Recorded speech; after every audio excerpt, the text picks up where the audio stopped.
Hello everybody, I'm Rene Ramos, Director of the Lynn and Louis Wolfson II Florida Moving Image Archives, and this is Rewind, the show that looks back on Florida's past with historic film and video. It's time for another trip back into the past, so sit back, relax, and enjoy another episode of Rewind.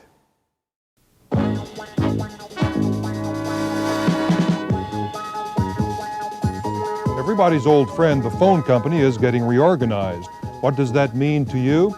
Well, a lot more than you might think. Should there be tighter controls on handguns? An answer to the opinions we heard 2 weeks ago. And Paula Hawkins is finding her place in the U.S. Senate. This is Montage. Hello, I'm Joe Abril.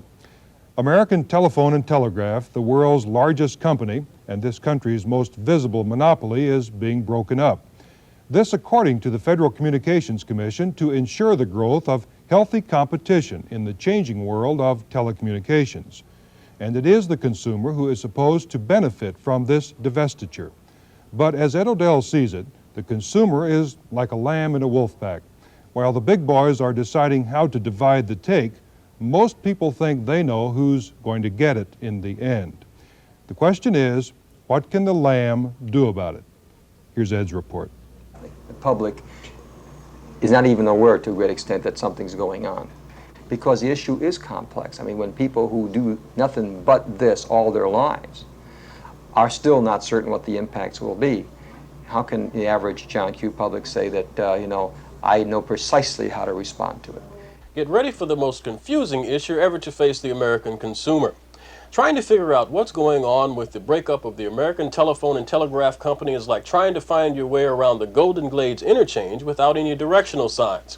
Or like going to a 3-act drama and finding out after you've been there for 2 hours that you have to come back for 5 years to find out who done it. In 1981, Ma Bell rang in $6.9 million in profit from all of you who reached out and touched via the phone lines. But in a few years, America's love affair with the telephone could face a serious busy signal if AT&T, its federal regulators, and Congress don't get their respective lines uncrossed.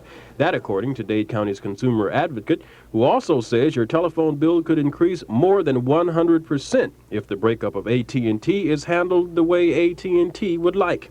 The present rate for one line into your residence in the city of Miami is $12.30. Projections are that it could be $28.52.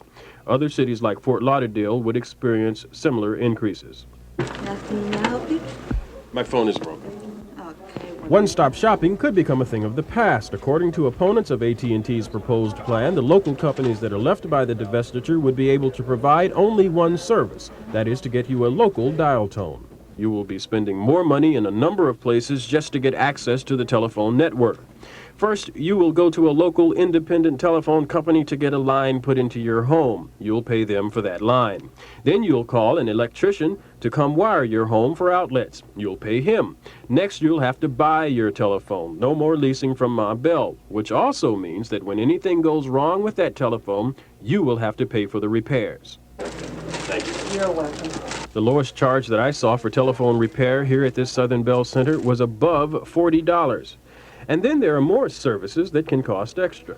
You may have to pay a minimum just to have long distance, sort of a base fee like you do for water or anything else. You may pay $6 a month if you never make a long distance call. Yellow Pages, big question mark in my mind, how you get your Yellow Pages, because Yellow Pages are going to AT&T and taking $70 million of revenue with them from Southern Bell. I don't know whether you'll have 6 Yellow Pages to choose from, which means our advertisers are all going to go broke trying to advertise on all of them, or whether you're going to have, or you're going to be buying your Yellow Pages, because one of the ways they're going to make up the revenue if they don't have advertising is maybe sell them to you. We don't know what's going to happen to the Yellow Pages. No one knows what's going to happen to the Yellow Pages. No one knows what's going to happen to local rates or long-distance rates. No one knows. That's the most important issue in this story. AT&T doesn't know, the FCC doesn't know, the Justice Department doesn't know, Congress doesn't know, and the consumer groups don't know. And you know where that lives you and me. And one of the reasons we don't is because you have a number of actions going on at one time with a lot of players involved. I think the biggest confusion is the fact that there's 3 things going on at once. You've got the FCC with their new decisions and trying to lead the way in what should take place. You've got the legislation in Congress, which basically is 2 separate directions. One, the Senate's already passed, and the other, the House is trying to pass, especially the new Earth bill, which is completely opposite. I mean, they just aren't anywhere in sync. There's no real compatibility in there. You should be pretty confused by now, so let me try to enlighten you with you keeping in mind that no one really knows what's going to happen in the end.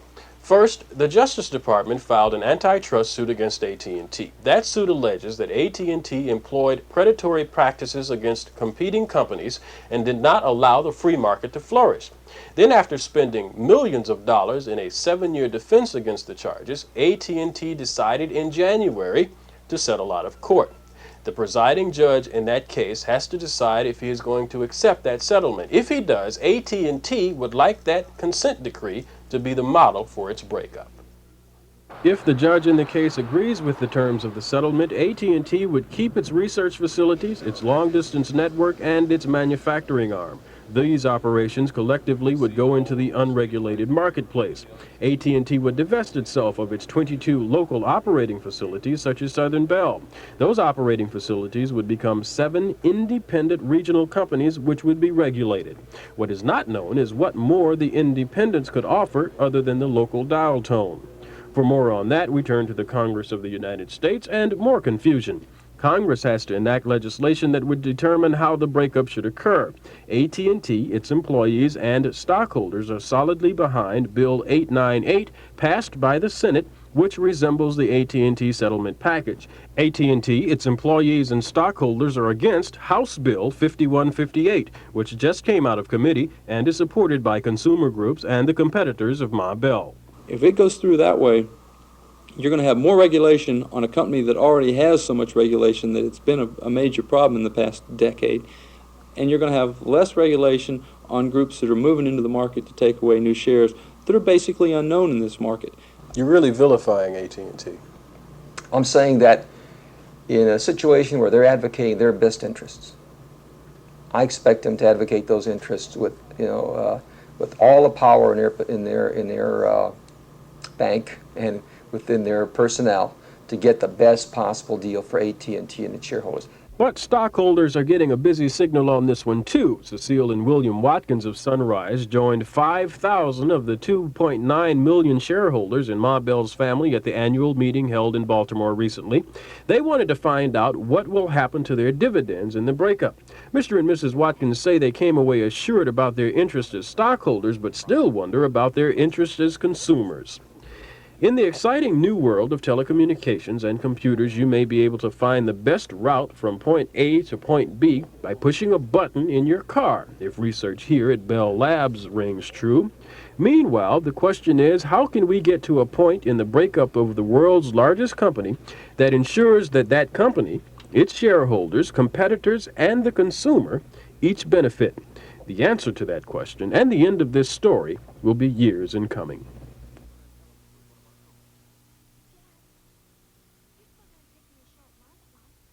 Miami-Dade College has career paths in anything you want to be. What's your story?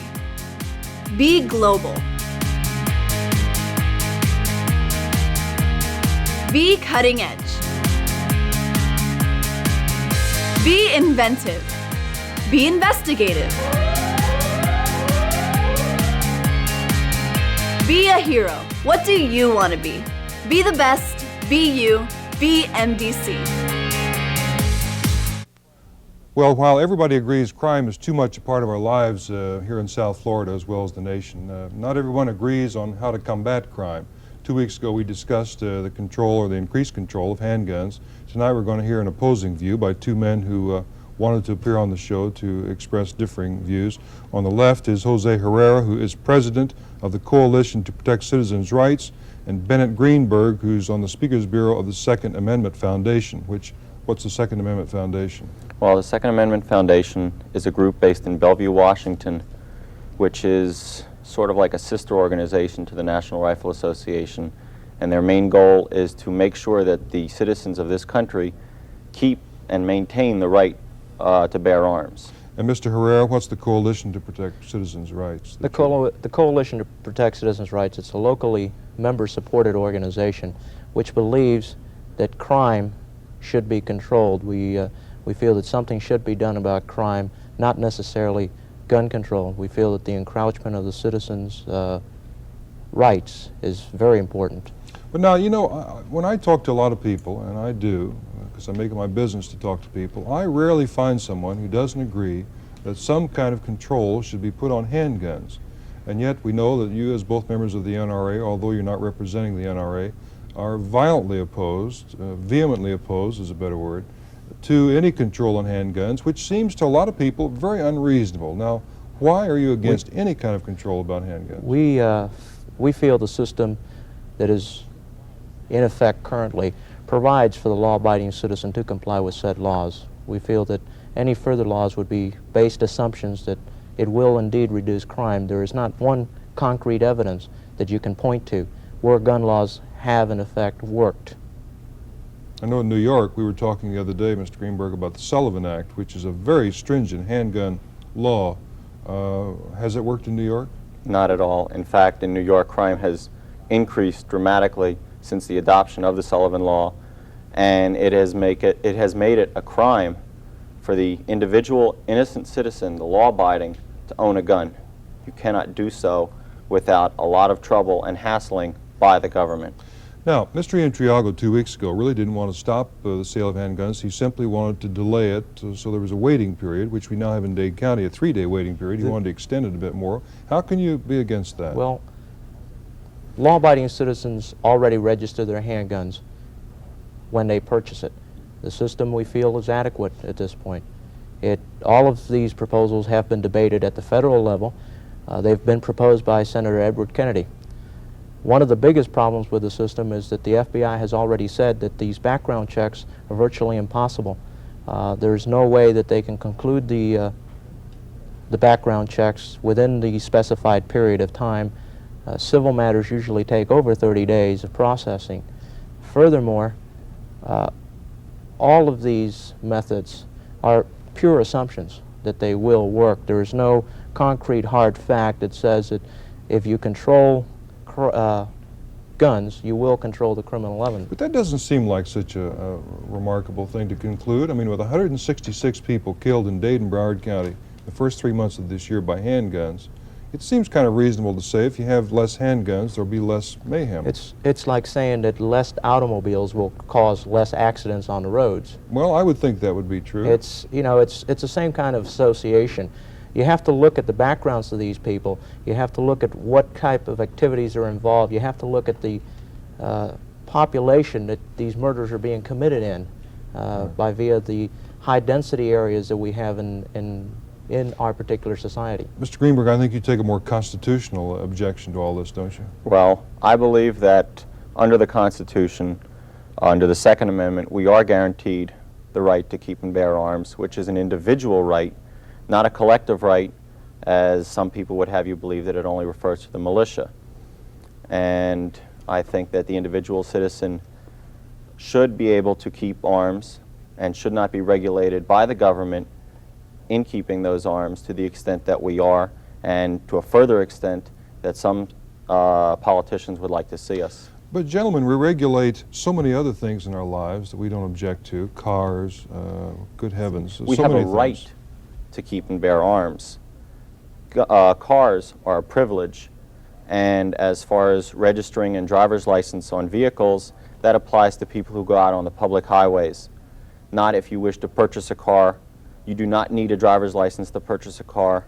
You do not have to register that car until you take it out on the public road, not if you take it into your own backyard. One of the things that we stand for is the continuing encroachment of the government upon the law-abiding citizen. Being originally from Cuba, I can sympathize with the continuous encroachment of the government upon the rights of the law-abiding citizens. I think that citizens should have the right to determine. By the same token that we don't advocate that everyone should have a firearm, we feel that it is our freedom of choice whether we should or should not have a firearm. We don't try to legislate that because of the high degree of muggings and so forth, everyone in Dade County should go out and take self-defense courses as a part of living in Dade County. We feel that we have, as trustworthy adults who have never committed a crime, the freedom of choice. And this is part of our freedom of choice. Also, in the same lines with that, This country is based on one premise, that you are innocent until proven guilty. And by registering and licensing and having all these forms of control, you are taking away that right of innocence until proven guilty. We are now having to prove our innocence, and we are guilty in the eyes of the law until we do so. And yet we can look at the other countries, and it's perhaps not a totally fair comparison, but it's worth talking about for a moment. The countries that have severe handgun restrictions, their crime rate is just tremendously lower than ours. You can't only look at gun restrictions, you have to look at society. We here are a melting pot. There's so many people from all over the world. If, for instance, one of the comparisons that they like to draw upon is Japan. Japan solves 60% of its violent crime through arrest, and 90% of those are institutionalized in a penal institution. We in the United States solve only 20%, and only 2 to 3% are ever institutionalized. We have a problem with our judges not handing out the right sentences. Well, suffice to say you're both objecting to any increased handgun control. I want to show the people an address where they can write to the Coalition to Protect Citizens' Rights if they want to have more information. And of course the NRA in Washington, D.C. is opposed to most of these things. You can contact them. Mr. Herrera, Mr. Greenberg, thanks very much for being with us. We'll be right back.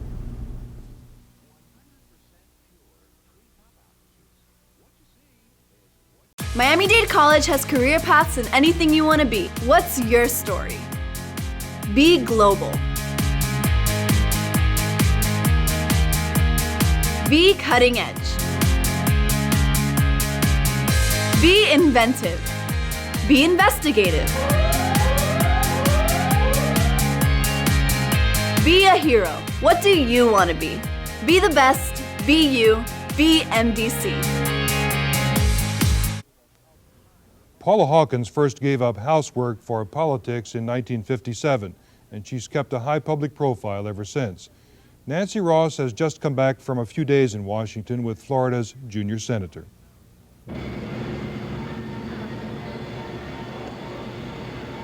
They're just a problem a minute facing Florida, and it's been one of my jobs to help solve those problems, be compassionate. I really care. I established my reputation from caring as a public service commissioner, and I still care. I'm a good leveling influence up here for those senators that really do not have the time because of the demands on their time to be in touch with reality.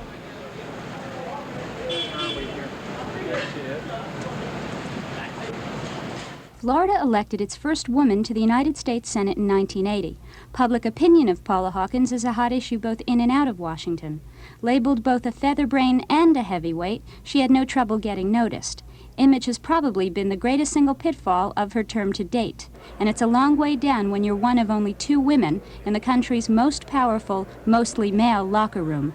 Pencil press has a hard time capturing that spontaneity that you say, or my will to succeed, and maybe sometimes things that you say read differently. I will admit that the spoken word sometimes doesn't read well written on the paper.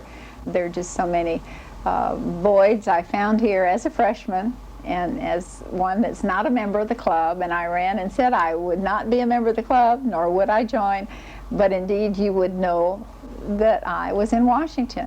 So it takes new ideas and new styles and new faces, and I'll just never be one of the good old boys. The ex-housewife from Maitland isn't easily mistaken for one of the boys, but she has, aides say, learned to be careful in the limelight. That's critical in a country where political success is made or broken by media quotes and misquotes made in public places. The senator has also learned the chains of command in Congress, what turns ideas into bills and how bills become law, and that lies in making friends with the good old boys. I thought it would work faster. I thought if we came up with good ideas and could get a majority vote for that idea, and had a good argument for the new thought, that indeed it would whiz through both bodies of Congress and be a law in no time at all. But I found that I've had to learn patience, and that I've had to be very deliberate and very persuasive, and going many, many times to the same people and convincing them that this is a better way. I'm sure there's some legislative tricks you learn. I've learned a lot of those. And you build a lot of relationships with senior members that can be of much help to you. One good ally to have on the Senate floor is senior colleague Orrin Hatch, fellow Republican, fellow Mormon, and chairman of the Labor and Human Resources Committee, to which Senator Hawkins is assigned. I really think a lot of her. I wish we had more women like her in the Senate. In fact, I wish we just plain had more senators like her. Frankly, she's one of the most important people we have on the committee. We gave her a special committee to chair just because of her own unique qualities. No later than tomorrow. How about watching that? Okay, I'll get with you. It's a Washington correspondent. That unique quality has many faces. For some, the senator is a juggler, stretching and bending the truth to fit the occasion. The Cuban community, for example, was outraged over the senator's recommendation to stop all immigration following her first fact-finding trip to Dade County last year. Another needy sector, law enforcement, thinks the senator's judicial appointments to Florida have become low priority, backlogging current prosecutions and new investigations. But these are among many Florida problems for which the senator rates herself high marks, including credit for the federal task force recently assigned to South Florida. On some issues, that's wonderful, but on the immigration and the crime problems that we're facing Florida because of the mass influx that we received during the 1980s, we needed federal help, and that was one of my missions. I really begged and sought out help from the administration and wrote a plan for the president and the cabinet members to form their federal task force, which has been very successful, by the way. But that was designed in my office with all of our staff working on it, how to solve this problem with federal help. High turnover on the Hawkins staff also makes headlines, but a press aide says it's the nature of politics and not the boss. Staffers who found the senator's cramped office unglamorous are said to have marched their own egos out the door. If it's true there are spaces to fill, there are hardly places to put them. A night shift has already been added just to read, sort, study, and computerize 40,000 letters Senator Hawkins gets each month. Floridians call in, too, since the senator instituted a toll-free action line hooked up to a home office in Winter Park. Only 14 functions tonight. Aides literally program the senator, stuffing as many commitments into a day that begins early and runs late, into the nights and weekends. She's been disregarding a recent neck injury and skips as many therapy appointments as she can get away with. Let's go to traction, but I'm going to give that up, I guess. Marriage to Florida electronics executive Gene Hawkins is a long-distance love affair. He lives in their home in Winter Park, Florida, to which she commutes weekly from her Washington apartment. Separation from husband, 3 children, and 6 grandchildren is not a new adjustment. Well, I'd been in training, as you know, because I was a public service commissioner in Florida, and I traveled for 6 years. I do go shopping on the weekend. I am in touch with reality, and I love to come charging back up here on Monday and telling the other senators what the price of milk is and how dare they raise the price of laundry detergent, you know, so high when I indeed know that the costs of the basic minerals have gone down. Some colleagues acknowledge the senator's consumer concern, making it a decidedly female point of view. I really believe that Paula Hawkins and Nancy Kassebaum, and I'll admit my bias and prejudice to start with, are outstanding examples of leadership in the Senate. I think together they present a view that all housewives or other women, career women, ought to follow and ought to emulate if they can. Senator Dole may favor female help in making laws, but to other colleagues, the freshman senator from Florida is still a supermarket shopper let loose in the Capitol. That image might be clouding some of Senator Hawkins' solid accomplishments, such as a recent bill to provide a national clearinghouse for missing children, hearings on abuses in the National Cancer Institute, and organization of a drug caucus involving some 26 senators and members of the House. My children have a bet that, well, they're going to pay $100 the first time they catch a picture of me with my mouth closed. So I'm so far, you know. They haven't had to pay me because I'm constantly trying to sell my colleagues on an idea that I think is a new way to solve a problem that may have haunted them or been lingering here for years. Some unidentified politician will probably say that Senator Hawkins might have been 1,000 times more effective, not to mention hundreds of dollars richer, if she'd snapped a few of those closed-mouth pictures during her first year on the Hill. But you'll be hard-pressed to find anyone who must deal with her to say that publicly, and that might be the most significant track record of all. To report any problems to Senator Hawkins' office, the toll-free number is 1-800-432-5104. Again, that's 1-800-432-5104. Getting divorced can be as simple as a quick trip to your lawyer's office or as complicated as a long, messy court fight. In either case, few of us shed many tears for couples who decide to end what seems to be unhappy marriages. Divorce has become too common. But the other victims of divorce, the children, are not so easy to casually dismiss. Next week on Montage, we'll show you divorce through a child's eyes, in the home, in court, and with experts on child development. It's a show you will not want to miss. That's our montage for this week. Tomorrow's Mother's Day. Happy Mom's Day. I'm Joe April.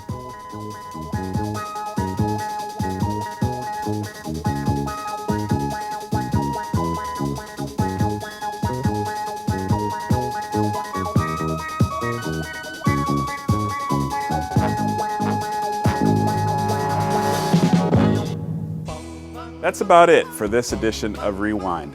Just time to remind you that Rewind features historical film and video from the Lynn and Lewis Wolfson II Florida Moving Image Archives. To see more from the Wolfson Archives collections, visit our website, wolfsonarchives.org. You can search the archives catalog and watch video online. And be sure to connect to our YouTube channel, where you will find hundreds of carefully curated clips, or link to the Wolfson Archives Facebook page to keep up with our busy calendar of historical happenings. Until next time, I'm Rene Ramos. Thanks for watching.